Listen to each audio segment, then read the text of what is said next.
কি ব্যাপার, কাল সকাল তুমি উঠান ঝাড়ু দিচ্ছ যে? ও মা, এটা আবার কোন ধরনের কথা বললেন আপনি? উঠান আমি ঝাড়ু না দিলে কে দিবে? আপনি দিবেন? না না, তোমার ভাবিরা কোথায়? তোমার ভাবিদেরই তো উঠান ঝাড়ু দেওয়ার কথা। শোনেন, আপনাকে একটা কথা বলি। আজকে যখন আমার ভাবিরা ঘুম থেকে উঠবে, আপনি ওনাদের কাছ থেকে একটা কথা জিজ্ঞেস করবেন যে সূর্য কোন দিক দিয়ে ওঠে। সূর্য পূব দিক থেকে ওঠে, এটা তো সবাই জানে। সবাই জানলেও আমার ভাবিরা কিন্তু জানতে পারবে না। কারণ কি জানেন? ওনারা ঘুম থেকে উঠেই ঠিক 12টার সময়, আর সূর্য ওই সময় কোথায় থাকে?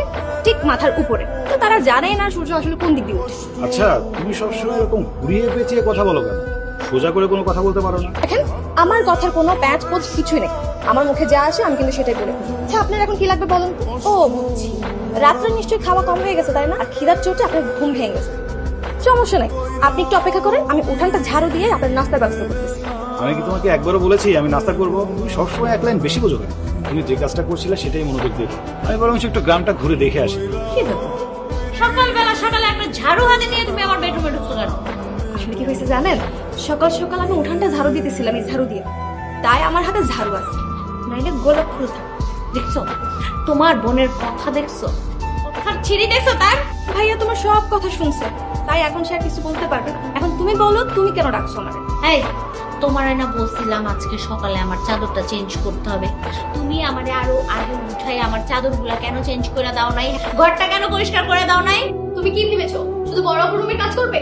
আমার রুমের কাজ কি করবে? তোমাকে কতক্ষণ ধরে ডাকতেছি, আমার কাজ দেখতে গলা ব্যথা হয়ে গেছে। ও, তাহলে তোমাকেও থেতলিয়ে দিই? এই কি বললে তুমি? থেতলিয়ে দিই মানে? পুরো কথা কখনো শেষ করতে দিবা না। বড় ভাইয়ের গলা ব্যথা করতেছে, তাই বলছে আদা থেতলিয়ে একটু রং চা দিতে। তোমারও যেহেতু আমাকে ডাকতে ডাকতে গলা ব্যথা করতেছে, তো ভাবলাম তোমাকে একটু থেতলিয়ে, মানে আদা থেতলিয়ে একটু তোমাকে রং চা দিতে। শোনো, আমার না রং চা লাগবে না। এখানে শাড়ি রাখা আছে, ওইটা নিয়ে যেয়ে সুন্দর করে ধুয়ে তারপরে মার দিয়ে ছাদে লেড়ে দিবে, আর ওইখানে দাঁড়িয়ে থাকবে, দেখবে যেন কোনো কাক না আসে। আমার কাপ রং চা দিস। লাও ঠেলা।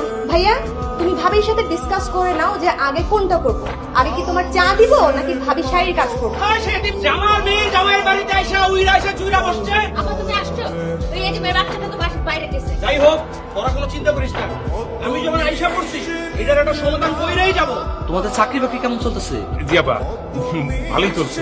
স্যারকে বলে যদি আমাদের আরেকটু প্রমোশনের ব্যবস্থা করতেন। প্রমোশনটা যদি হয়। আমি যদি তাকে বুঝাইয়া বলি, সে আমাকে কোনোদিনই না করতে পারবে না। এখন আব্বার কাছে কত ধরনের আবদার, আর এতক্ষণ তো ফোনই দিতে চাইতেছিল না, এখন নিজেদের স্বার্থ সিদ্ধি করতেছে। বাদ দে তো তোদের চিলাচিলি, আগে তোদের বাড়ির সমস্যাটা সমাধান করি। আসসালামু আলাইকুম স্যার। স্যার, আপনি এই গ্রামে? এই একটু ঘুরতে আসছিলাম। মজিদ সাহেব, আপনি এই গ্রামে? আপনি তো জানেন আমার দুটো মেয়ে আছে, এই গ্রামে ওদেরকে বিয়ে দিয়েছি। আমার মেয়েদের বিয়ের সব খরচ তো আপনিই দিয়েছি, আবার আমার দুই জামাইকেও চাকরি দিয়েছে। তো এই গ্রামে কোথায় আপনার মেয়ের বিয়ে হয়েছে? আর ওই যে মতিন সাহেবের দুই ছেলে আছে না, কামাল আর জামাল, ওদেরকে আপনি চিনবেন কিভাবে? ওই দুই ছেলের সাথে আমার মেয়ের বিয়ে হয়েছে। ও, তার মানে চাচার দুই ছেলের সাথে ওনার দুই মেয়ের বিয়ে দিয়েছে। দুই মেয়েকে একই বাড়িতে বিয়ে দিয়েছেন, দুই মেয়ে একই সাথে আছে। ভালো। জি স্যার, সবই আপনার দোয়া। স্যার, আপনাকে একটা কথা বলি, আমার মেয়ের বিয়ের সময় তো আপনি আসতে পারেন না। এখন যদি আমার মেয়ের শ্বশুর বাড়িতে একটু যান, আমার মেয়েরা এবং আমার জামাইরা খুব খুশি হবে আপনাকে দেখতে। আমার মেয়ের জামাইরা খুব খুশি হবে, কারণ আপনার জন্যই তো ওদের চাকরি হয়েছে। এটা তো ওদের যোগ্যতায় ওরা পেয়েছে। শুধু যোগ্যতা দিয়ে চাকরি হয়, আপনার মতো যোগ্য মানুষও নাই। ওনার সাথেই বরং যাই, আমার পরিচয়টা পাওয়ার পর ওদের কি অবস্থা হয় গিয়ে একটু দেখি। পরে যখন বলছেন তখন চলুন। তুমি শোভা, জামাই বাবাসীরা কোথায় আছে? তোমরা আসো, দেখো কাকে নিয়ে আসছি। মেয়ে এটিমের বাচ্চাটাকে নিয়ে আসছো, ওরে এমন শাস্তি দাও জানে আর জীবনে এই বাড়িতে ফেরত না আসো। বাবা, ওকে ঘাট ধাক্কা দিয়ে বের করে দাও। তোরা এগুলো কি বলছিস? বাবা, আপনারা যে এতিমের বাচ্চার কথা বলছিলাম। তোমরা কি বলছো? আবল তাবল। জানো উনি কে? একটা এতিম। জানো উনি কে? উনি আমার স্যার, ওনার অফিসে আমি চাকরি করি। আর তোমাদের এই দুই বোনের বিয়ের সময় যে এত টাকা খরচ হয়েছে, এই টাকাগুলো কে দিয়েছে? উনি দিয়েছে। তোমরা দুজন যে চাকরি করো, উনি তোমাদেরকে চাকরিটা দিয়েছে। উনি চৌধুরী গ্রুপ অফ ইন্ডাস্ট্রিজের মালিক।